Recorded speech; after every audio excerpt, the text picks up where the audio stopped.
alaykum, hurmatli shahrimiz mehmonlari hamda shahrimiz aholisi, hurmatli asolatchilar. Mana bugun Anhor lokomotiv bog'ida navbatdagi asal va asalarichilik mahsulotlari yarmarkasi tashkil qilingan. Bu yerda Toshkent davlat agrar universiteti ham o'zining hamkorlari bilan birgalikda mana shu asal yarmarkasida qatnashyapti. Mana bizni Bo'stonliq tumani Nanay qishlog'ida ham bizning asalarilarimiz bor.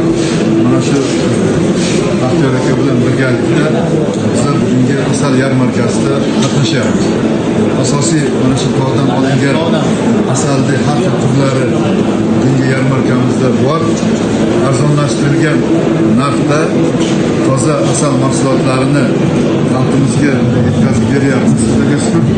Mana bizni Toshkent davlat agrar universitetida qadoqlangan asal namunalari ham keltirilgan va mana shu asal namunalarini ham mana shu xalqimizga yetkazishga ta'minlaymiz.